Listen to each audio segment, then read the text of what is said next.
Alhamdulillahirabbil alamin, asyhadu an la ilaha illallah wahdahu la syarikalah wa asyhadu anna Muhammadan abduhu wa rasuluh alladzi la nabiyya ba'dah. Segala puji kita panjatkan kehadirat Allah Subhanahu wa taala. Alhamdulillah qadarullah, dengan takdir Allah kita semua masih diberikan jatah umur sampai pada saat ini kita bisa bertemu kembali dalam kajian Ahad pagi. Insya Allah tema yang akan saya sampaikan masalah Isra Mi'raj. Jika kita berbicara masalah Isra Mi'raj, berarti kita berbicara masalah sejarah yang ada di dalam Al-Quran. Apapun yang ada di dalam Al-Quran maka dijamin kebenarannya, tak mungkin salahnya. Kenapa demikian? Karena Al-Quran merupakan kalamullah. Merupakan kalam Allah al-munazzalu ala Rasulillah, yang diturunkan pada Rasulullah, al-muta'abbadu bitilawatihi, yang menjadi ibadah apabila kita membacanya. Itulah Al-Quran. Dan itulah Isra Mi'raj yang tercantum di dalam Al-Quran. Tak akan ada seorang pun yang mampu memberikan satu cerita, membuat satu cerita yang sama dengan Al-Quran, termasuk masalah Isra Mi'raj. Kenapa? Karena Allah sendiri mengatakan, Fa'tu bisuratim min misli wad'u syuhada'akum min dunillahi in kuntum shadiqin. Datangkan satu surat yang serupa dengan Al-Quran. Silakan panggil para pemimpin di antara kalian jika kalian itu benar. Itulah pembuktian dari Allah. Tidak akan ada orang yang mampu. Karena apa? Karena Allah itu maha segalanya. Ihwatu iman rahimakumullah. Mari kita buka ayat Al-Quran surat Bani Israel atau surat Al-Isra surat ke-17. Kita mulai ayat pertama. A'udzubillahi minasyaitonirrajim. Bismillahirrahmanirrahim. Subhanalladzi asra bi 'abdihi lailan minal masjidil haram ilal masjidil aqsa alladzi barakna haulahu linuriyahu min ayatina innahu huwas samiul basir.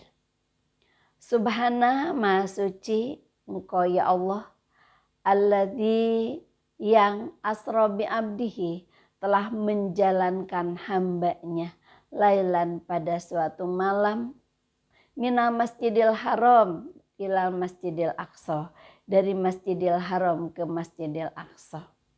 Alladzi barokna haulahu linuriyahu min ayatina, yang telah kami berkahi sekelilingnya untuk kami perlihatkan sebagian tanda-tanda kekuasaan kami.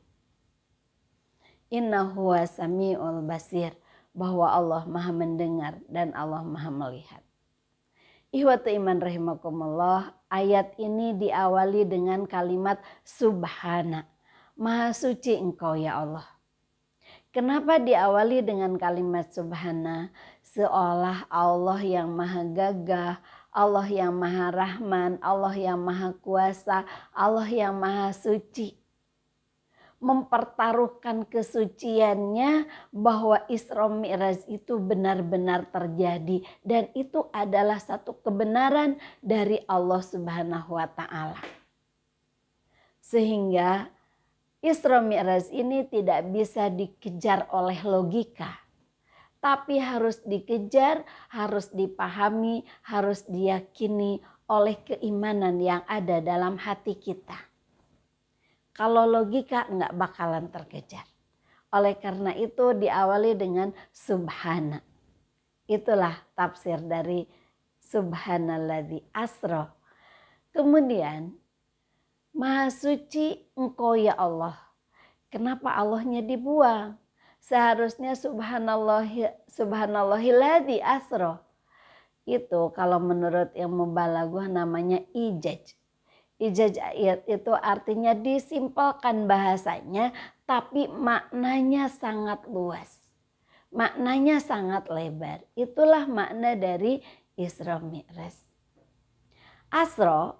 Asro itu dari bahasa asro yusri yang asalnya saro yasri. Kemudian diwajankan pada af'ala yuf'ilu. Artinya asra yusri, menjalankan. Kalau arti menjalankan berarti Allah yang aktif. Diperjalankan itu Rasulullah Shallallahu Alaihi Wasallam dari Masjidil Haram ke Masjidil Aqsa. Apa yang tidak mampu untuk Allah? Apa yang tidak kuasa untuk Allah? Allah itu maha kuasa. Kalau dikatakan bahwa naiknya itu adalah naik buruk. Yang namanya buruk itu dilihat dari segi bahasa itu dari barkun. Barkun itu artinya kilat. Jadi perjalanan Rasul dari Masjidil Haram ke Masjidil Aqsa belum lagi mi'raj, artinya naik ke langit pertama, langit kedua, langit ketiga, langit keempat, langit kelima, langit keenam, sampai langit ketujuh. Rasul itu naik buruk. Buruk itu artinya secepat kilat. Dalam Al-Quran ayat yang lain ada yakadul barku yakhtofu absarom, hampir kilat nyambar. Jadi kilat itu cepat gitu. Itulah yang diartikan asro, artinya dibawa ke sebuah perjalanan. Siapa? Oleh Allah Subhanahu wa taala. Kalau satu misal, saya pergi ke Jakarta. Saya pergi ke Jakarta berangkat jam 8, datang ke Jakarta jam 10, dari jam 10 pulang lagi ke Bandung, saya datang ke sini jam 12. Ternyata saya memakai baju. Dan di saku baju saya itu ada seekor semut. Ketika semut datang lagi ke Bandung, dia cerita kepada teman-temannya bahwa saya habis jalan-jalan dari Bandung ke Jakarta, dari Jakarta nyampe ke Bandung. Apa kata teman-teman dari semut tersebut? Pasti dia mengatakan, bohong kamu, mana mungkin kamu bisa jalan begitu jauh dan begitu cepat. Nggak mungkin, kalaupun kamu bisa paling juga mati di tengah jalan. Tapi kan semut bisa saja pergi, karena apa? Yang menjalankannya adalah saya yang memakai baju yang di dalam semut, yang di dalam sakunya ada semut. Seperti itulah pengertian dari asro kalau saya misalkan. Kemudian di sana subhanalladzi asro bi abdihi. Bi abdi, kalimat abdun itu menunjukkan bahwa rasa kasih sayangnya Allah terhadap Rasulullah, rasa cintanya Allah terhadap Rasulullah, sehingga panggilannya abdun. Hambaku, telah memperjalankan hambaku. Kenapa? Apakah kita hamba Allah? Kita yang mengakui bahwa kita adalah hamba Allah. Tapi apakah Allah mengakui bahwa kita itu hamba Allah Subhanahu wa taala? Karena apa? Karena pada kenyataannya kata Allah, banyak orang yang menjadi hamba manusia. Banyak orang yang menjadi hamba harta. Orang yang menjadi harta dunia, hamba jabatan, hamba dunia, hamba setan. Tidak semuanya diakui sebagai hamba Allah. Itulah pengertian kenapa menggunakan biabdihi, rasa sayang, rasa cinta Allah terhadap hambanya, sehingga dia memanggilnya hambaku. Kalau kita lihat sejarah, kenapa Allah sampai mengambil hamba? Karena Rasul sudah teruji. Dengan ujian-ujian yang Allah berikan sehingga tertumpahlah rasa kasih sayang Allah pada beliau. Sebelum Isra Mi'raj itu, maka Rasulullah itu ditinggalkan oleh seorang istri yang sangat ia cintai, yaitu Siti Khadijah. Ditinggalkan oleh seorang paman yang sangat ia cintai, yaitu Abu Thalib. Ketika Siti Khadijah dan Abu Thalib meninggal dunia, maka jadilah orang-orang kafir Quraisy melalui bahwa nanti kita sudah leluasa, Muhammad sudah tidak punya kekuasaan lagi. Dia sudah tidak ada pendamping lagi. Khadijah dengan Abu Thalib dia sudah meninggal dunia. Dengan ujian yang Allah berikan sehingga disebut sebagai Amul Huzni, hari kesedihan, tahun kesedihan disebutnya ternyata Rasul itu menghadapi dengan penuh kesabaran, penuh ketabahan, maka semakin cintalah Allah Subhanahu wa taala, dan dibawalah setelah itu Rasul dibawa jalan-jalan oleh Allah Subhanahu wa taala. Gitu. Itu pengertian bi abdihi lailan, pada sebagian malam. Ditafsir dalam sebuah tafsir disebutkan pergi setelah Isya dan pulang sebelum subuh. Kemudian dia lagi duduk termenung, maka datanglah Abu Jahal, Mut'im bin Adi dan Abu Sufyan. Dia mengatakan, ada apa wahai Muhammad? Engkau seperti orang yang istilahnya ada kalimat pelecehan terhadap Rasulullah, hulang-hulang ciganu gawe lah, seperti itulah. Kemudian apa yang kata Rasulullah? Kata Rasul itu, saya habis Isra, habis jalan-jalan dari Masjidil Haram ke Masjidil Aqsa. Setelah itu saya dibawa ke langit pertama, kedua, sampai ke langit ketujuh, sampai saya ke Sidratul Muntaha. Itu ketika bercerita masalah Isra saja, Abu Jahal sudah mengatakan, kadzabta ya Muhammad, engkau bohong wahai Muhammad. Kalau kau bohong jangan berlebih-lebihan. Saya saja yang sudah pernah pergi ke Palestina, ke Masjidil Aqsa, ke sana, daerah sana, negeri sana, itu 2 bulan perjalanan memakai unta. Sekarang kamu mengatakan hanya sebagian malam. Kamu bohong. Makanya pantas kalau Allah mulai dengan kalimat subhana, itu harus diterima dengan keimanan. Abu Jahal mengatakan bohong, Mut'im bin Adi mengatakan bohong. Kemudian juga Abu Sufyan sebelum masuk Islam, dia mengatakan Muhammad itu tukang bohong. Pada saat itu adalah Abu Bakar. Abu Bakar mengatakan, sadaqta ya Rasulullah, engkau benar wahai Rasulullah. Apapun yang engkau ucapkan, apa yang engkau perbuat, gak pernah aku melihat engkau berbohong. Apa yang dikatakan pada saat itulah, maka Rasul memanggilnya Abu Bakar As-Siddiq. Abu Bakar yang selalu membenarkan apa yang dibawa oleh Rasulullah SAW. Kemudian dalam ayat tersebut disebutkan linuriyahu min ayatina, untuk kami perlihatkan terjadinya Isra Mi'raj itu, untuk kami perlihatkan ada tanda-tanda kekuasaan kami. Kata Allah Subhanahu wa taala. Tanda-tanda kekuasaan Allah, ternyata Allah itu memberikan pelajaran kepada Rasulullah ketika Rasul dibawa ke langit yang pertama, dia bertemu dengan Nabi Adam.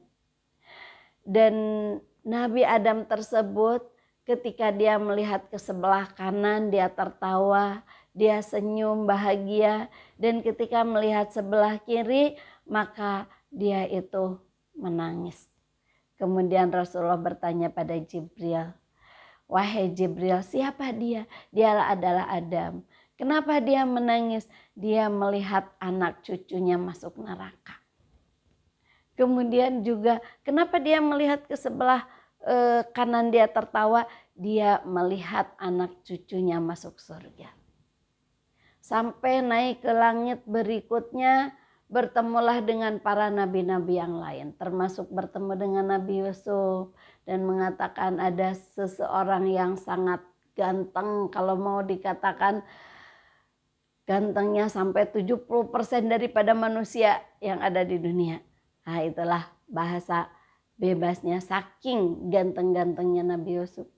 Kemudian juga bertemu dengan nabi-nabi yang lain dan bertemu dengan Nabi Musa.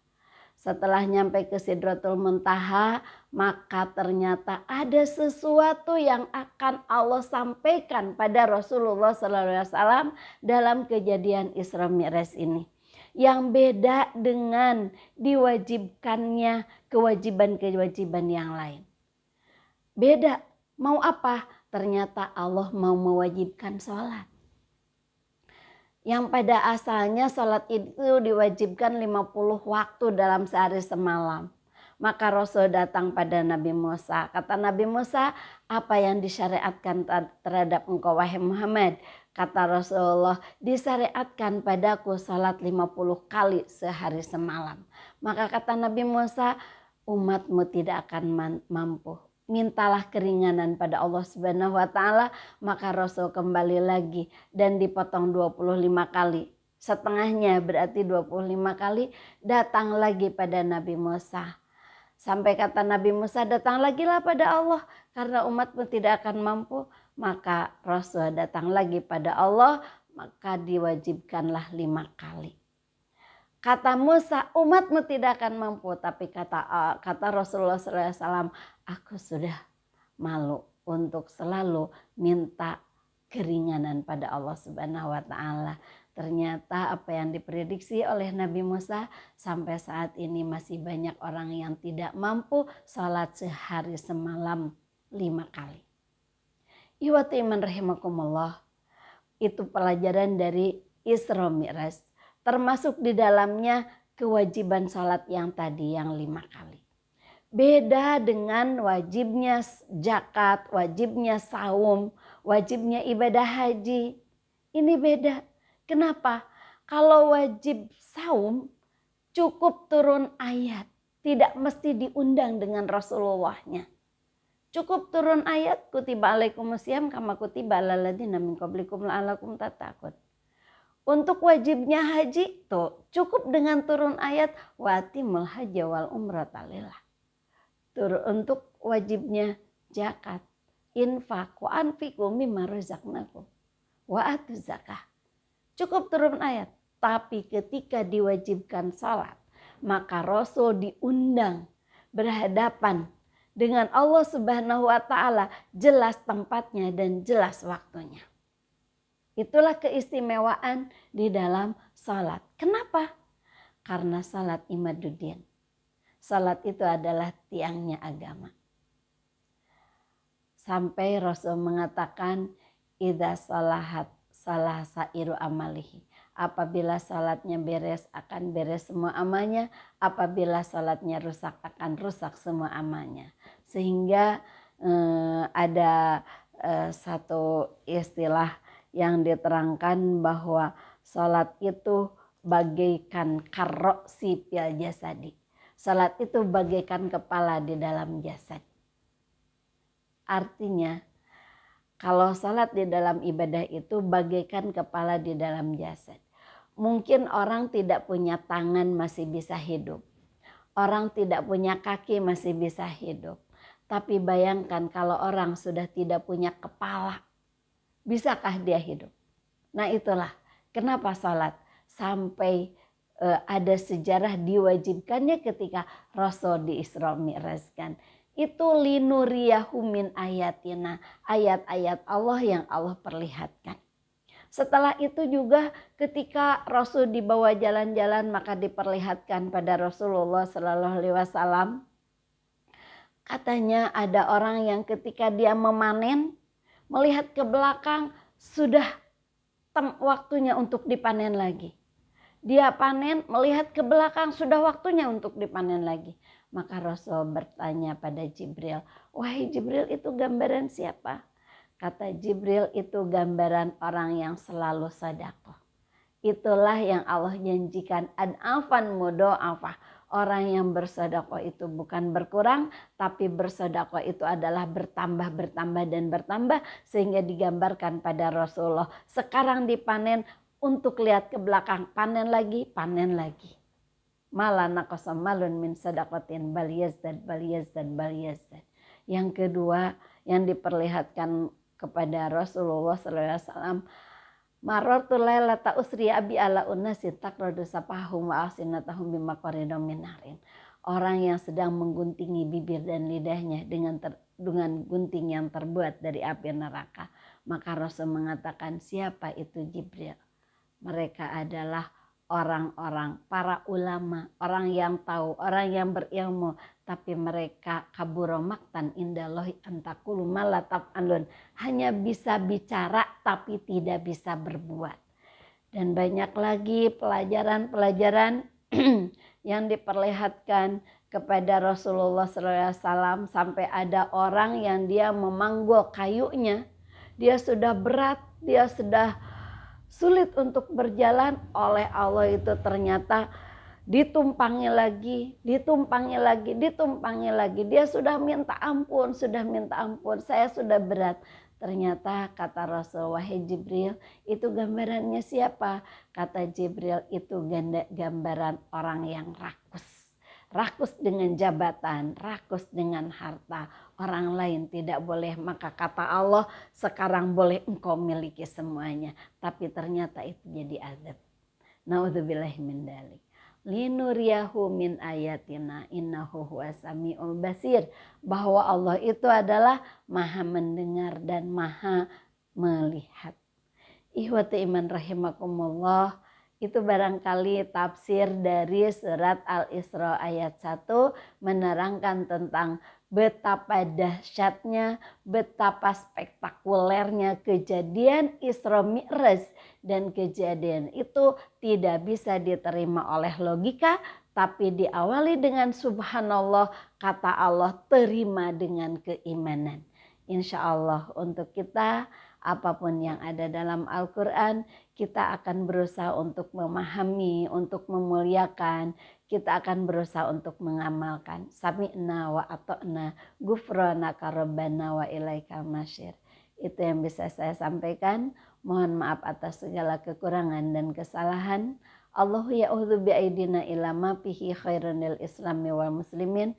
Aqulu qouli hadza wa astaghfirullah li wa lakum. Wassalamualaikum warahmatullahi wabarakatuh.